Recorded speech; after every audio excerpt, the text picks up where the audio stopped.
आणि नोटबंदीच्या 42 दिवसांनंतर मुंबईतल्या एटीएम बाहेर काय स्थिती आहे, आढावा घेतलाय मनश्री पाठकने। नोटबंदीच्या निर्णयाला आज 40 दिवस पूर्ण झालेत।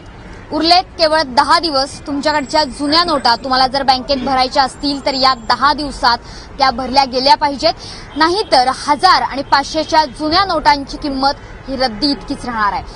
सध्या 10 दिवस बाकी असताना स्टेट बँकेच्या समोरची ही भली मोठी रांग आपण बघतोय।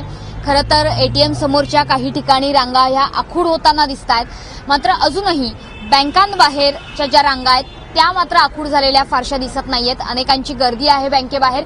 नेमके त्यांचे अनुभव काय आहेत आपण जाणून घेतो।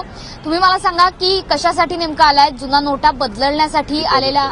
डिपॉझिटसाठी। बरं, आणि डिपॉझिट करून विड्रॉल किती वेळ लागतोय साधारण? किती दिवस झालेत तुम्हाला, म्हणजे रांगांमुळे तुम्ही आलेला नाहीयेत बँकेत आतापर्यंत? नाही असं काय नाही, दुसऱ्यांदा सेकंड टाइम येतोय।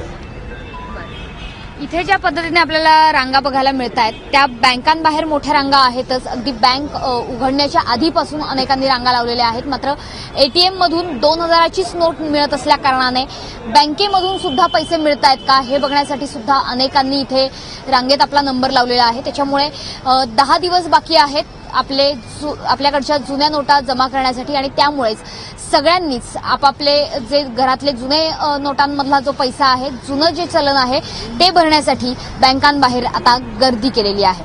कॅमेरामन अजित कदमसह मनश्री पाठक, एबीपी माझा, मुंबई।